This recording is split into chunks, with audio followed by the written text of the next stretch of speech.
Rutgers Scarlet Knights fans, fans of Night Watch, Big Ten fans, Washington Huskies fans, college football fans, whoever's watching, welcome to another game recap on the Night Watch with Larry K show.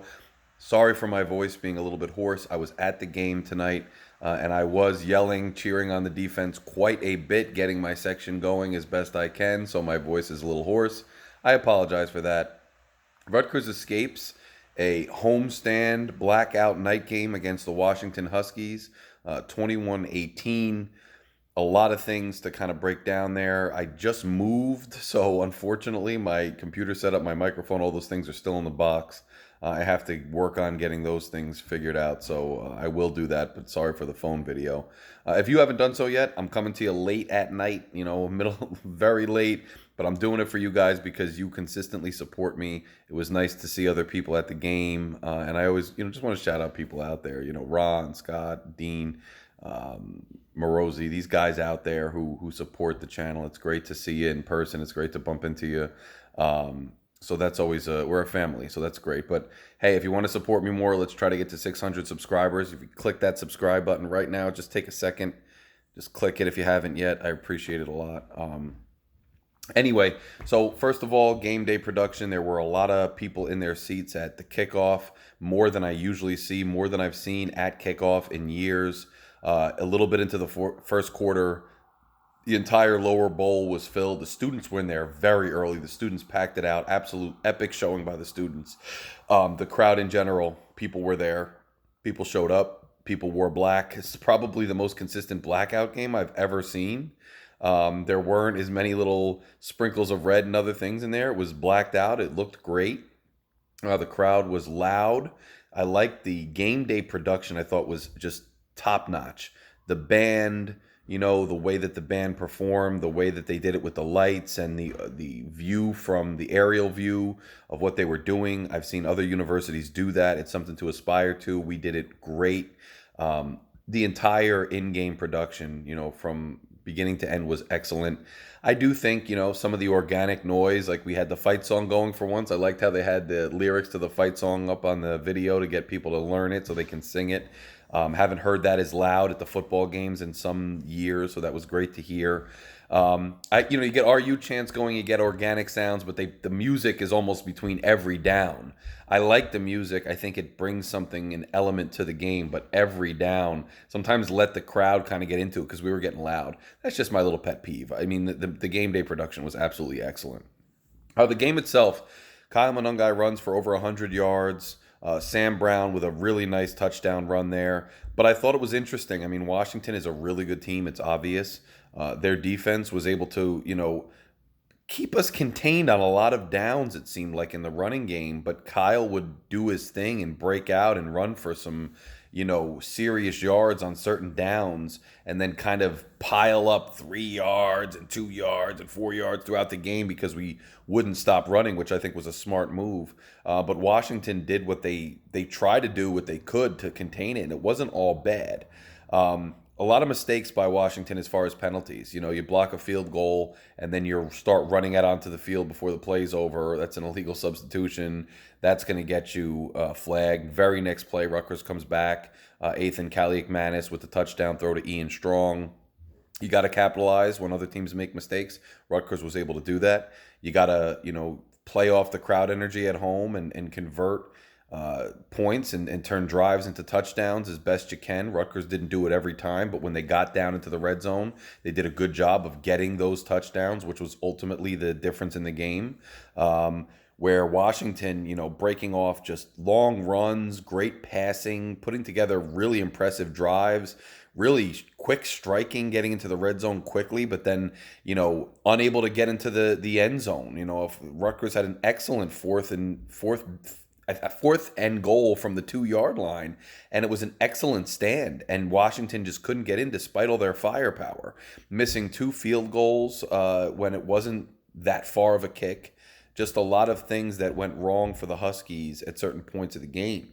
But if you're looking at Jonah Coleman, Will Rogers, and Denzel Boston, I mean, these guys are serious playmakers. Will Rogers, very impressive, threw for over 300 yards. Seemed unstoppable in a lot of ways. I mean, the pocket was generally clean.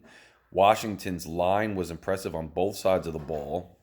Rutgers' defensive woes in terms of, getting home. There were some pressures. There were some times where we were close to tackling a running back for a huge loss or close to bringing Rodgers down. And we just couldn't finish the job. And that's been an ongoing problem this season that Rutgers is really going to have to clean up if they want to get where they want to go. That might be the best quarterback we see all season. Obviously, you have Raiola next week, but he's a true freshman. Will Rogers is as advertised. Those other playmakers are the line, the tight end, even with the 2-point conversion. I think it's a good. The Huskies are a good team, and why wouldn't they be? It's a program with a lot of tradition, a program with a lot of respect, a program that, despite losing a ton of guys, changing coaches, I understand all those things, was the runner-up to the national title last year. So it is what it is, and some of that, is, hey, those guys are playing too, and they're on scholarship too, they're on NIL too, and you're not gonna just have a flawless game against really good teams like that. But part of it is ongoing problems for Rutgers. I mean, you've got to clean up. You've got to finish when you got to get home when you get in the backfield against quarterbacks, even good ones. The running defense continues to kind of be an issue. I don't know if that's linebacker injuries, linebackers figuring things out, linebackers working their way back in, missed tackles. It's hard to nitpick, right? Because you win the game, it's great. You got to be happy about it. My analytical brain is going. And, I mean, you can say missed tackles, but there was really only one big play that led to a touchdown for Washington, which was when Denzel Boston breaks away and runs into the end zone for a long play there. Most times, even though I'm nitpicking missed tackles, which led to 7-8 yard plays, somebody still did clean it up. It's not like they broke out and got away, except for that one touchdown touchdown catch. But still there's some things there that are concerning if you're Rutgers defense. Then again, Washington has really exceptional playmakers. And so what do you expect? It's a close game. You expect it to be a close game. Rutgers is at home. They had a slight edge in the line, and, they win by 3 points. The end of the game, I think it was just a race against time. I thought Washington kind of seemed to be taking their time on the drive before to get down there, and they lost a lot of time off the clock doing that, and then you missed the field goal late in the game.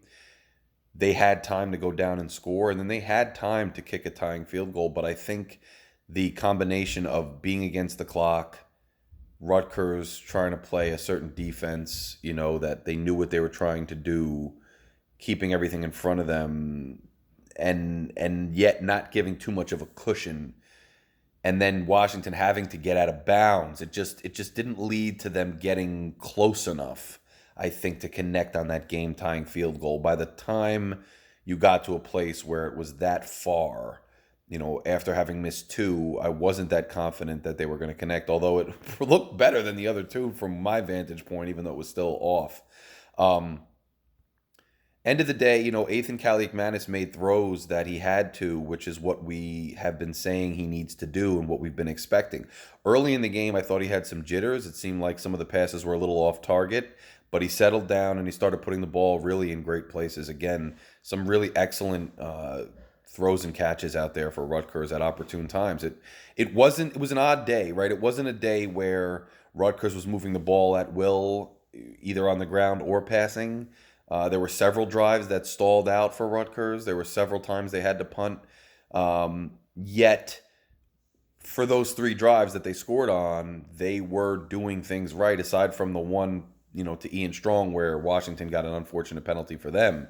Other than that, they finished drives, and then Washington was moving the ball at will sometimes and then couldn't finish drives. It was an interesting game in that way, where there were 2 strong teams with attributes going at each other, but it seems sometimes like Washington was almost having a better time moving the ball and Rutgers was struggling, but Rutgers finished when they needed to and Washington didn't when they needed to, and that was an issue. And then you had the penalties. There was a review for a potential targeting on the Huskies early that clearly was not targeting, just an excellent hit and tackle. I was kind of fuming at Athan at that time because he put the ball in a place where Miller almost really could have got hurt. But, Athan, you can't ask for anything more. I mean, when he took off and ran after absorbing some contact, the way he leads and commands on the field, when you're there in person, you can really see how much Athan is commanding that field by example and by performance and vocally, and it's evident. The way Kyle just breaks certain runs, getting us out from the shadow of our own end zone and our own goalposts. People have really been attacking me for misspeaking, but hey, I do these things off the cuff, man. It's not always easy. Just memory, no notes, no nothing, a lot of these. But Kyle kind of willed us in that way. And Sam Brown, I mean, there was a time when Kyle was struggling a little and they were keying in on him where I kind of wanted Sam to go in just as a change of pace.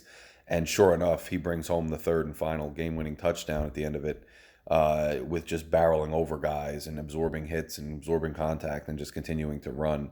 And that was great to see. All the receivers got involved. That was great to see. I think Felter went down at one point. Longer Beam went down at one point, but they both returned. I saw them both back in the game. So they might be a little dinged up, but those guys were back out there. That's always good news. It seemed when Longer Bream went down, then I saw Felter go down. I was like, oh no, is this going to be, one of those games where we have body bags? It does not seem like that. It seems like the guys are back and they might have to work through some injuries, but they seem okay. And by the way, if I get any of those players wrong who went down, I'm at the game. So I only have a limited amount of time to kind of review stats and things. I'm just going off memory and what I've seen. So forgive me, give me some grace. If you comment down below, let me know when I screw up, and I always appreciate it. There's no hard feelings to any of that stuff. All in all, starting 4-0. I had predicted that. So I guess for the last 16 Rutgers games, I've been 16-0 in predicting who's going to win the game. We'll talk about next week and what my prediction was for next week. Let's not do that tonight. But you can't be happier sitting at 4-0, 1-0 in the conference, beating a program that had the last two times we played them wasn't even close. Well coached, team with a lot of talent.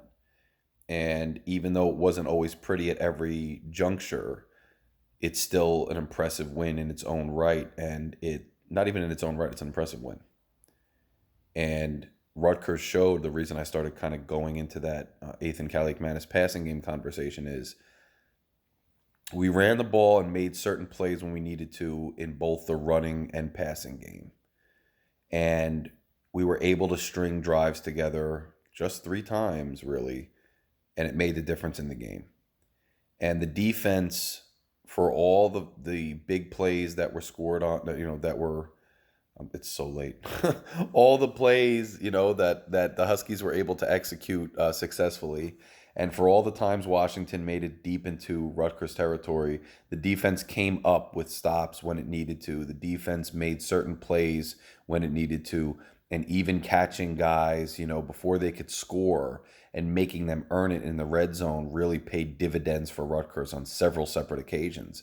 And so as much as Washington had some mistakes and wanted to probably get some penalties and plays back, at the end of the day, Rutgers also, made plays when it needed to on both sides of the ball, and is a big reason why Rutgers is 4-0 as well. So you got to be happy with the game day atmosphere. You got to be happy being 4-0. You got to love a Friday night under the lights blackout game that means something with just buzz everywhere. And you got to love a Big Ten win. You got to love the new Big Ten with the West Coast teams, the East Coast teams, the Midwest tradition. It's a great thing. Great time to be a Rutgers fan. We will talk soon. I'll try to get this setup going. If not, I'll be back on my phone, but we'll have a deeper analysis discussing this game a little bit and hopefully previewing Nebraska and discussing the current state of the program overall. Guys, once again, if you have not done it, if you've made it this far and you appreciate my content, and I don't care if you're a Huskies fan, you want to come back every now and then, Big Ten fan, just browsing, or you're a dedicated Rutgers fan and you like the content here, click subscribe. It really just helps a guy out, and I really appreciate it. I appreciate all of you. I appreciate everybody I see out there all the time. Anyway, I'll talk to you very, very soon. Enjoy the whole weekend we have now. It's only Friday. We have the whole weekend to enjoy the Rutgers win. It's always nice to do that. I will talk to you guys very soon. Go Knights. Larry K. out.